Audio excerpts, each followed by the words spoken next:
All right, today we're taking a look at some footage out of the war in Ukraine. Nothing like what the team over at Funker does. Those are the true professionals. But a handful stood out here that I wanted to highlight for you guys, starting with what might be the first drone interception of a Russian helicopter.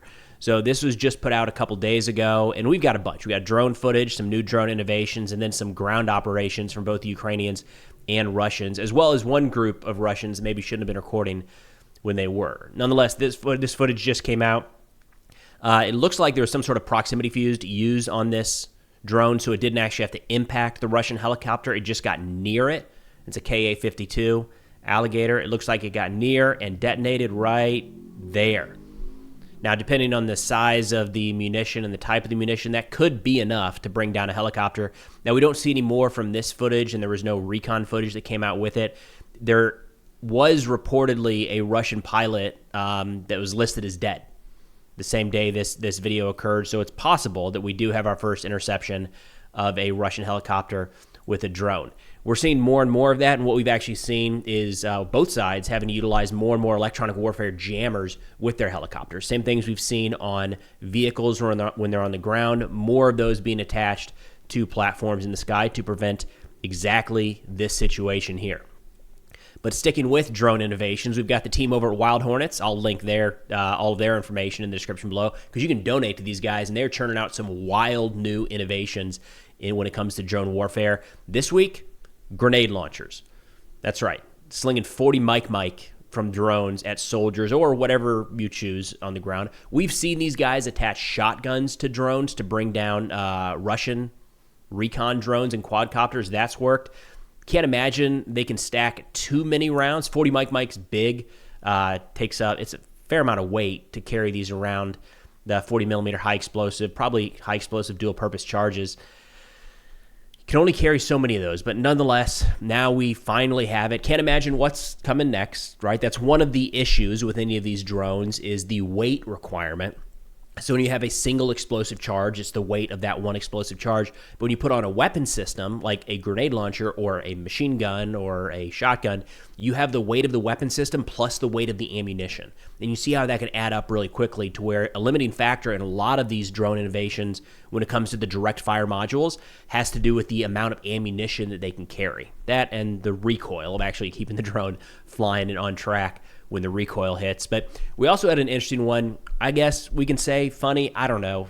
We'll say funny because the soldier walked away from this alive, but it's a Ukrainian soldier walking through a battlefield here, and a Russian drone, apparently an FPV, finds him, strikes in what anywhere else would have been a lethal strike for whatever reason. And we're seeing this on both sides. Plenty of the drones don't go boom. Lucky day. I don't know. Funny, morbid humor maybe is the best way to put that. I'm Jesus, can you imagine? But we are continuing to see more and more of the wire-guided drones. The challenge with anything radio controlled is that it can be jammed and is being jammed by both sides. So we're seeing more of these wire-guided drones. This one I thought was interesting because they it's the 28th Mechanized from Ukraine, putting it inside of a building, kind of flying directly into one of these Russian turtle tanks, a couple of them. Actually. So not just hidden and protected outside. Look at that. Leave the back gate open. Drone comes flying right inside and does the damage. So we are still seeing these turtle tanks, kind of modified armored personnel carriers, sometimes just added protection on top of tanks being utilized by both sides. But with these wire-guided drones, both Russia and Ukraine are finding ways to fly them. I mean, we've seen them flying into trenches, into dugouts underground. And of course, in this video here, showing them moving into a building and not having to worry about the signal being jammed. Now, shifting over to some operations on the ground, we've got a couple different ones here. This first one is of Ukrainian Special Operations Forces. This video was just released a couple days ago, capturing 6 Russian soldiers in the Demidovka region of Belgorod. So if you remember, we've had some skirmishes back and forth inside of Russian territory in Belgorod in the last couple weeks.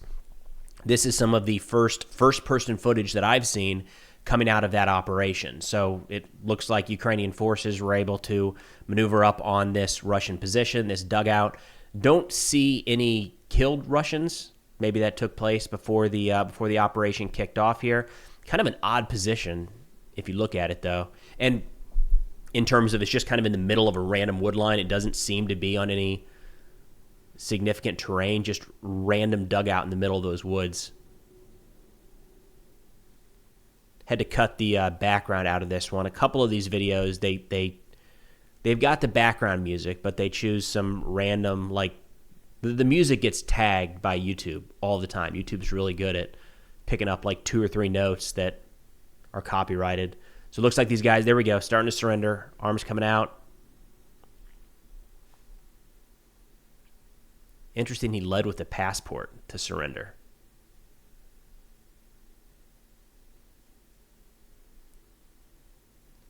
Also interesting, I mean, they've got this down to a science, right? How do you get the guys out of the dugout? Watching them from a couple different positions, exactly where to go, how to lie down, where to face. Sounds simple, right? But in the heat of the moment, there's a lot to think through here. Clearly, these guys, these special operations forces have been through this once or twice.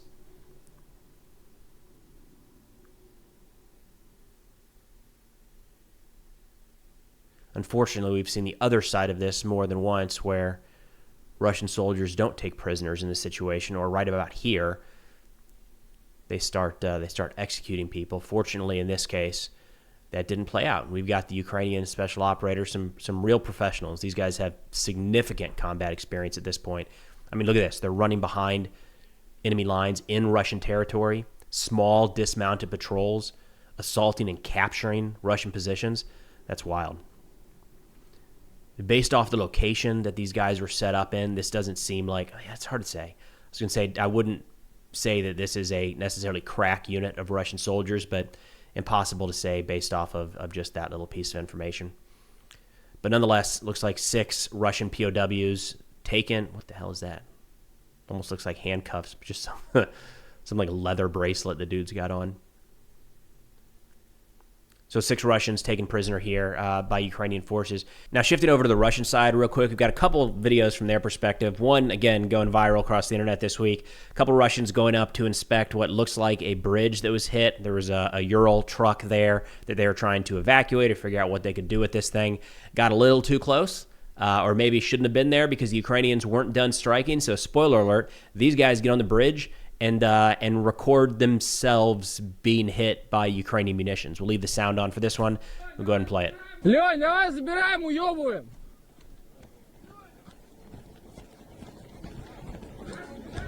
Да, War забираем, Gonzo. уёбываем, There you Лёнь. go. Russian mill blogger.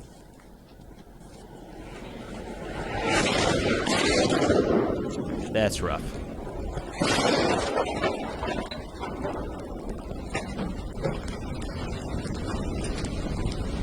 Our understanding right now is that this was a series of GBU-39 small diameter bombs.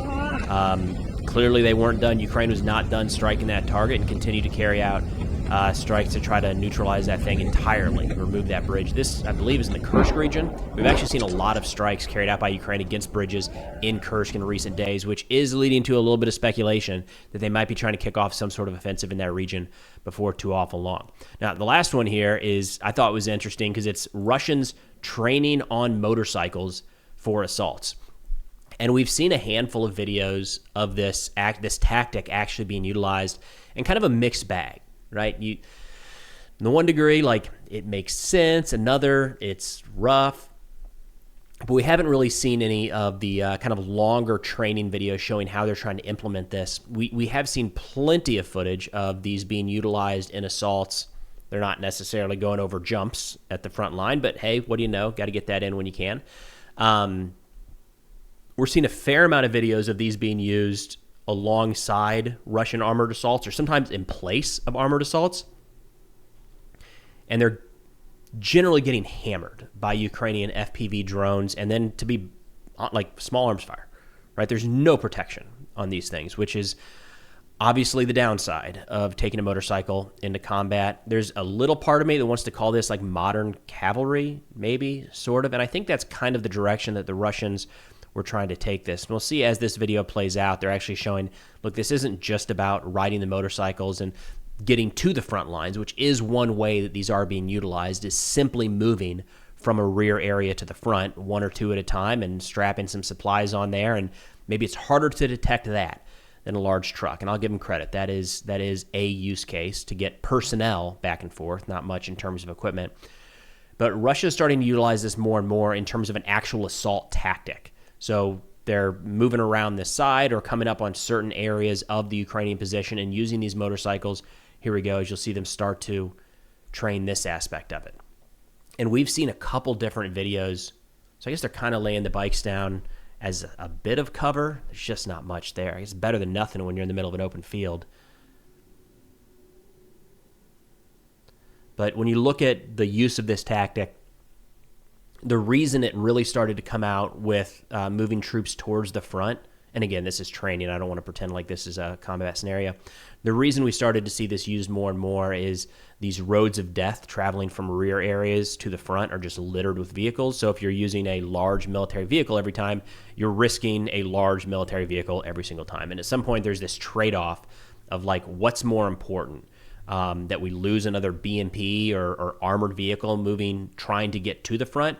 Or does it make sense to throw this stuff in maybe an unarmored vehicle or even a motorcycle? We're seeing kind of ATVs being utilized in that capacity and countless civilian vehicles.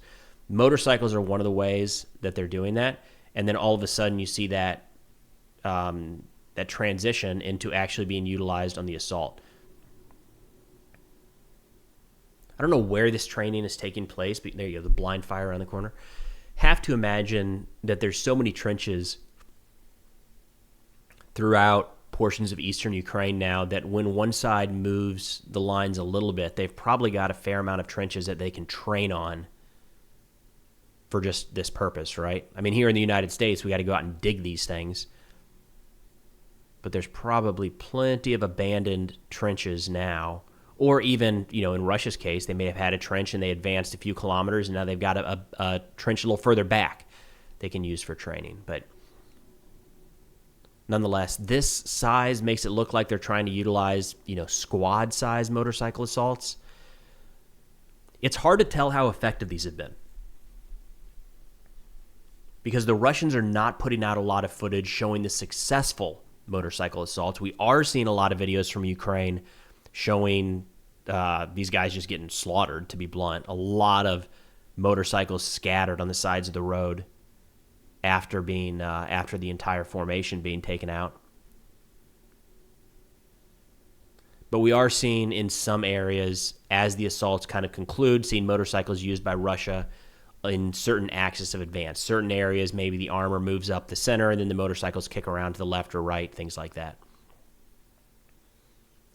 I think the rest of this video is about the same, just running through the trenches. It's kind of an interesting first-person view, though, seeing how little you can see moving around some of these corners, how terrifying it would be to actually clear a trench like this. I'm fortunate that in my time in the military, that has now come to a close, no longer in the Army, but I'm fortunate I never had to fight in a trench. This is awful. Urban combat's bad enough. This looks magnitudes worse. Never knowing what's around each corner. And people able to just pop over the top like that if you're not paying attention. It's wild. But nonetheless, a handful of clips I thought were interesting and worth running through here. Some drone innovations and then a couple operations on the ground.